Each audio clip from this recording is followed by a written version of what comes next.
India में बहुत सारे ऐसे लड़के हैं जो अपनी माँ से हर रोज़ चाहते हैं कि वो बात करें, लेकिन उनको डर सताता है अपनी हार का। ये 16-16, 17-17 साल के लड़के नौकरी कर रहे हैं, उनकी मजबूरियाँ हैं। और कुछ लड़कियों का जो कल्चर है ना, उनका भी कुछ बहुत बड़ा रोल है कि अपने मैनेजर के साथ में अफेयर्स करके किसी अच्छे इंसान के साथ चीटिंग करते हो, तुम्हारी लोगों के बच्चे बर्बाद हो जाएंगे। आज आप बहुत परेशान हो, किसी दिन पछताओगे। फिर इस वीडियो का मतलब सिर्फ ये है क्योंकि मेरे पास कुछ नहीं है। मेरे पास अगर कुछ होता तो मैं आपके लिए अच्छा नहीं करता। और दरअसल जिसके पास बहुत कुछ होता है वो कुछ देना नहीं चाहता है। और शायद मैंने बहुत कुछ खो दिया होगा, उसके बाद मैं यहाँ पे आया हूँ। आप इस वीडियो को देख लीजिएगा, क्योंकि इंडिया का हर एक इंसान, हर एक मर्द, हर एक लड़का अपने आप से लड़ रहा है। और सिर्फ इस वजह से कि वो अपने आप से ही हार रहा है। और उसके पीछे की वजह सिर्फ ये है कि उसकी कंपनी में जो भी लोग हैं, जो अच्छे लोग हैं, उनके साथ गलत हो रहा है। और गलत होने की वजह से कंपनियों के अंदर एक लंबी चीटिंग होती है, जहाँ पे शारीरिक शोषण किए जाते हैं लड़कियों के साथ, और फिर उनका एंजॉय किया जाता है। तो जिसको एंजॉय मिल रहा है और जो एंजॉय दे रहा है वो तो खुश है, लेकिन लड़कों की ज़िंदगी में पूरी तरीके से लंका लगा हुआ है। रात को सो नहीं पा रहे लड़के। हमें अभी तक बहुत सारे लड़के ऐसे मिले हैं जो सो नहीं पा रहे हैं, जो सुबह उठते हैं आंखों में आंसू रहते हैं, लेकिन बेचारे मजबूर होकर जाते हैं क्योंकि उन्होंने अपनी माँ से वादा किया कि मैं ठीक हूँ। और वो चाहते हैं मैं अपनी माँ से बात करूँ, लेकिन माँ से बात नहीं कर पाते। इंडिया में बहुत सारे ऐसे लड़के हैं जो अपनी माँ से हर रोज़ चाहते हैं कि वो बात करें, लेकिन उनको डर सताता है अपनी हार का। और हार के पीछे की वजह उनकी ईमानदारी भी है, क्योंकि वो ईमानदार लोग हैं। जो इस दुनिया में चीटिंग कर रहे हैं ना, वो खुश हैं, क्योंकि गलत इंसान को कोई भी इंसान परेशान नहीं कर सकता है। सही इंसान को हमेशा परेशान किया जाएगा। दूसरा, सच बोलने वाला व्यक्ति हार जाता है, झूठ बोलने वाला व्यक्ति नहीं हारता है।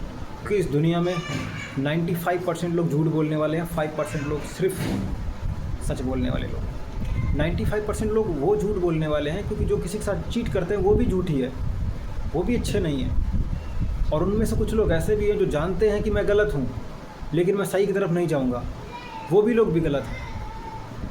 कुछ लोग जो देख लेते हैं ना कि मैं उसकी बात को नहीं कहूँगा, मुझे तो अपनी जॉब से मतलब है, मुझे तो अपनी नौकरी से मतलब है, मुझे तो अपने पैसे से मतलब है, मुझे तो अपने पैशन से मतलब है, मेरा तो काम चल रहा है। भाई तुम्हारी किसी दिन ज़िंदगी ऐसे ख़राब हो जाएगी, फिर सामने वाला देखता रहेगा और आपके सामने वैसा ही किया जाएगा, आपके साथ सलूक वैसा ही होगा कि सामने वाला भी कह देगा भैया तुमने तो मेरे को बचाया नहीं था, मैं तुम्हें क्यों बचाऊँ। तो इंसानियत शर्मसार हो चुकी है। और हम तो कहते कहते थक जा रहे हैं। हमारा वीडियो बनाने का कोई मतलब ही नहीं था। हम तो यही चाह रहे हैं कि कैसे भी लोगों को निकाला जाए, कैसे भी लोगों को परिवर्तन किया जाए, कैसे भी लोगों को सिखाया जाए, कैसे भी लोगों को समझाया जाए। मेरा कोई ये मतलब नहीं है कि मैं किसी को वीडियो बना के एकदम से प्रोत्साहन दे दूँ, नहीं भैया। बहुत चीज़ें हमने देखी होंगी, तब हम यहाँ पे आए हैं। ये 16-16, 17-17 साल के लड़के नौकरी कर रहे हैं, उनकी मजबूरियाँ हैं। 18 साल के लड़के नौकरियाँ कर रहे हैं, जो उनकी मजबूरियाँ हैं। और वो बेचारे अपने घर पे जवाब नहीं दे पा रहे हैं, सो नहीं पा रहे हैं, रात में दिन में रो रहे हैं, उनकी कोई सुनने वाला नहीं है। कैसे बीत रहा होगा उनके ऊपर, क्या बीत रही होगी, किस तरीके सोच रहे होंगे, क्या खा रहे होंगे। देश का हमारे दुर्भाग्य है कि लोग सिर्फ स्त्री मोह में फंसे हैं और लड़कों की ज़िंदगी के साथ खिलवाड़ कर रहे हैं। दुर्भाग्य ये तुम्हारा सौभाग्य नहीं है। जितना भी बड़ा कोई भी मैनेजर हमारी वीडियो को देख रहा हो, कोई बहुत टैलेंटेड इंसान हमारी वीडियो को देख रहा हो, अपने आप में रिमाइंडर भर ले, भाई साहब आपकी पीढ़ियाँ बर्बाद हो जाएंगी। और ये बात मैं कह रहा हूँ क्योंकि मेरे पास कॉल्स आते हैं, मैं उनको हैंडल करता हूँ।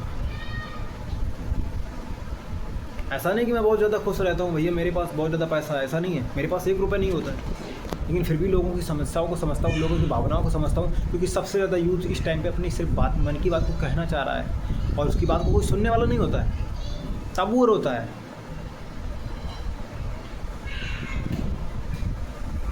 समझ रहे हो ना मेरी बात को?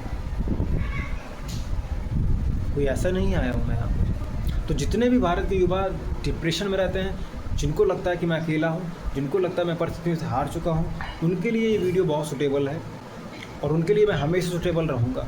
उनको सिर्फ देखना है, मैं उनके मन की बातें कह दूँगा और रोज़ डेली लाइव चैट पे आऊँगा। आप जो सवाल पूछोगे मैं उन सभी सवालों का जवाब दूँगा। तो हमारे इंस्टाग्राम पे 20,000 फॉलोवर्स हैं और उन 20,000 फॉलोवर्स में कम से कम 500 लोग से तो मेरी डेली बात होती है। और उन 500 लोगों में से डेली का डेली कई लोग ऐसे लड़के होते हैं जो 16, 17 साल, 18 साल उम्र के हैं और जो अपनी माँ से वादा करते हैं, जो अपनी माँ से बात करना चाहते हैं, लेकिन अपनी असफलता के चक्कर में, अपनी हार के चक्कर में सिर्फ बात नहीं करना चाहते। उनको रिमेंबर कराया जाता है, बेटा आपने बात नहीं की, लेकिन अब बेटा क्या करे, बात करे तो करे क्या? वो लड़ रहा है अपने आप से। ये हमारे देश का दुर्भाग्य है। तो मेरी सिर्फ एक ही प्रार्थना है, और ये जो कल्चर बदला जा रहा है ना बॉलीवुड की तरफ से, ये भी सबसे गंदा वो कल्चर है। क्योंकि मेन रीज़न सिर्फ इसी का है। और कुछ लड़कियों का जो कल्चर है ना, उनका भी कुछ बहुत बड़ा रोल है कि अपने मैनेजर के साथ में अफेयर्स करके किसी अच्छे इंसान के साथ चीटिंग करते हो, तुम्हारी लोगों के बच्चे बर्बाद हो जाएंगे। मैं कह रहा हूँ इस चीज़ को।